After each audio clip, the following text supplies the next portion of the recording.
Shalom, Bapak Ibu, Saudara sekalian. Apa kabar Anda hari ini? Harap anugerah Tuhan senantiasa menyertai kehidupan kita. Selamat datang bergabung bagi yang secara rutin mendengarkan channel renungan dari Kesempatan Misteri, sebuah channel pelayanan dari saya yang ingin rindu berbagi firman Tuhan setiap minggunya. Saudara sekalian, sudah merenungkan dua mujizat sebelum renungan pada hari ini, yaitu bagaimana air diubah menjadi anggur dalam peristiwa perkawinan di Kana. Dan minggu lalu kita membahas tentang hasil tangkapan Simon yang berlimpah. Saudara, pertanyaannya adalah apakah hidupmu, pernikahanmu sudah menjadi manis dan tidak lagi tawar? Bagaimana hasil tangkapanmu? Bagaimana isi perahumu pada hari ini? Saudara, apa respon kita? Mungkinkah kita mencintai Tuhan? Berharap lewat pembahasan mujizat kita boleh makin hidup mencintai Tuhan. Kita akan melanjutkan pembahasan pada hari ini. Saya ambil dari Matius pasal yang ke-8. Kita baca terlebih dahulu bagian ini.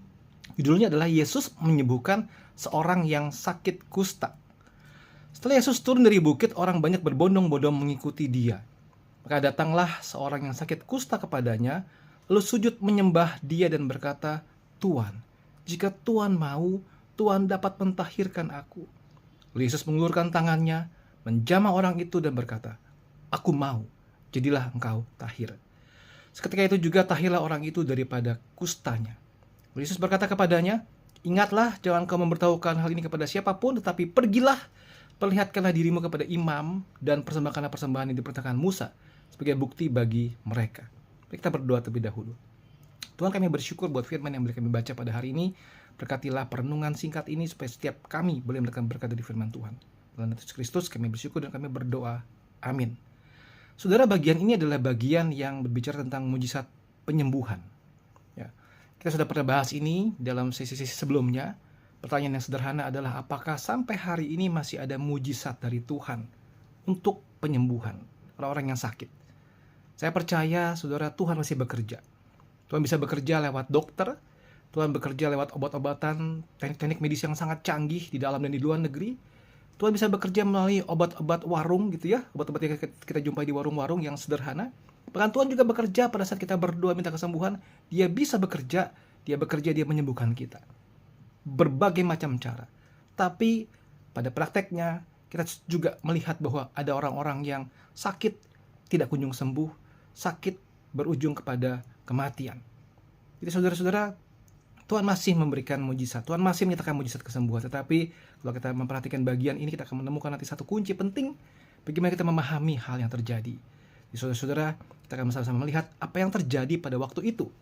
Saudara, waktu itu adalah Yesus setelah selesai khotbah di bukit, saudara. Ya, dia selesai dari sebuah pelayanan serial khotbah di bukit yang sangat panjang, kalau saudara ingat ya. Kemudian dia berjalan menuju sebuah tempat dan ada orang banyak mengikuti dia.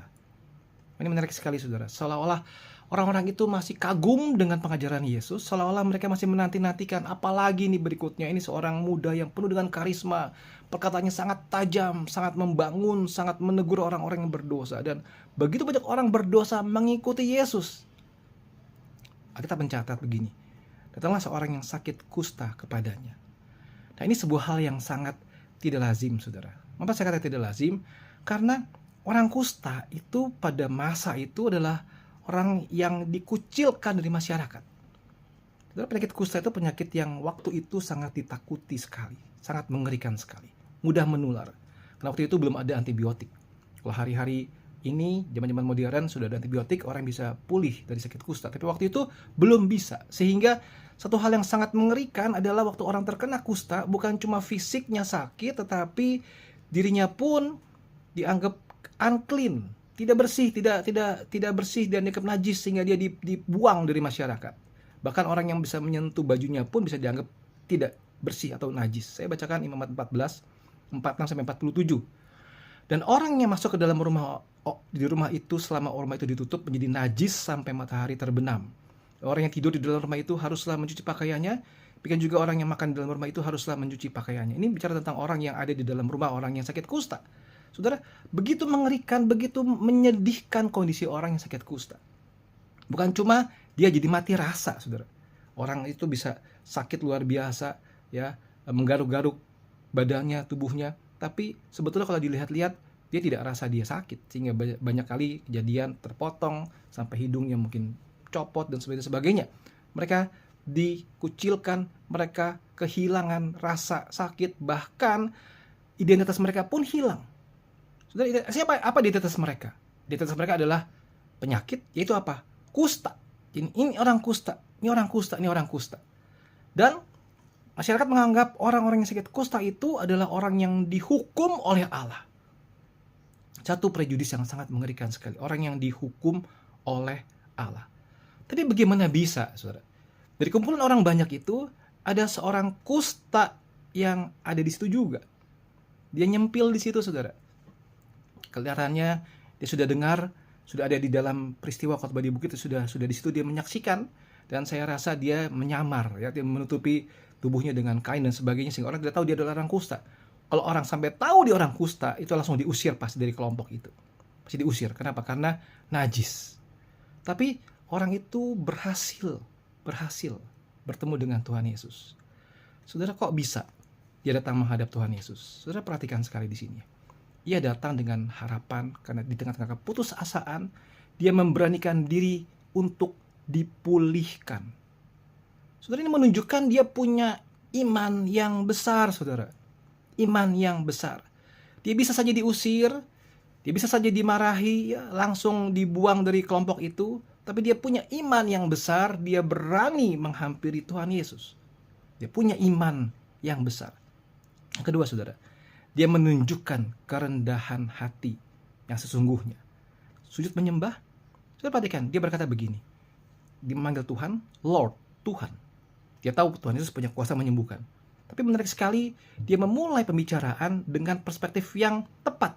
Dibilang kalau dalam bahasa Indonesia, jika engkau, saya bacakan ya, di sini, Tuhan, jika Tuhan mau, ya, Tuhan, jika Tuhan mau. Dalam bahasa Inggrisnya disebutkan, if you are willing. Saudara, itu perspektif yang sangat tepat, saudara.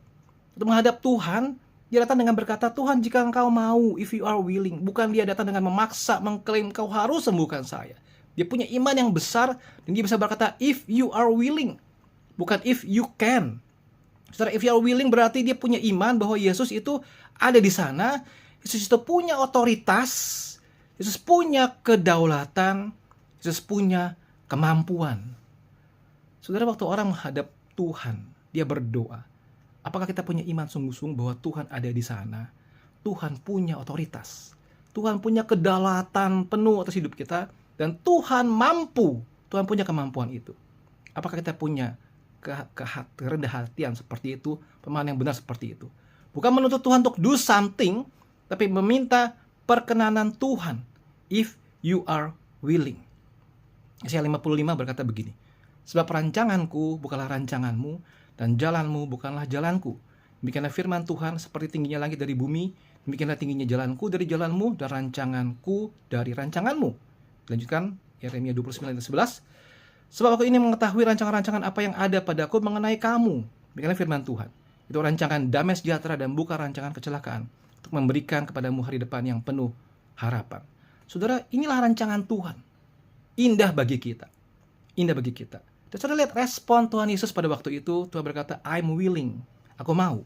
Aku mau. Yesus merespon dengan penuh kasih dan lemah lembut. Itu luar biasa. Yesus merespon dengan berkata, aku mau. Kenapa? Karena Lukas 5 berkata begini.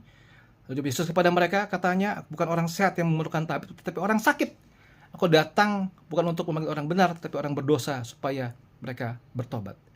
Yesus datang merespon dengan kesepakatan, komitmen dengan berkata, aku mau.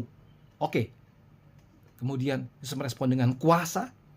Orang itu langsung sembuh, saudara. Tidak pakai alat bantu, tidak pakai mediator, langsung sembuh. Mujizat terjadi. Tidak perlu ada obat, tidak perlu ada apa sesuatu yang ditempelkan ke orang itu. Langsung sembuh, saudara. Yesus merespon dan langsung menuju kepada hukum Taurat. Dia berkata, silakan langsung pergi ketemu dengan para imam, memberikan persembahan.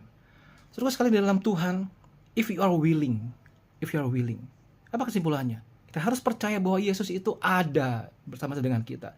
Kita harus percaya bahwa Yesus itu punya otoritas, punya kedaulatan, dan punya kemampuan. Sehingga saudara, bagian ini saya tutup dengan 1 Petrus 5 ayat 6-7. Itu rendahkanlah dirimu di bawah tangan Tuhan yang kuat, supaya kamu ditinggikannya pada waktunya. Serahkanlah segala kekhawatiranmu kepadanya, sebab Ia yang memelihara kamu. Saudaraku, punyakah kita iman yang seperti itu? Tuhan Yesus menolong kita sekalian. Terus memberkati.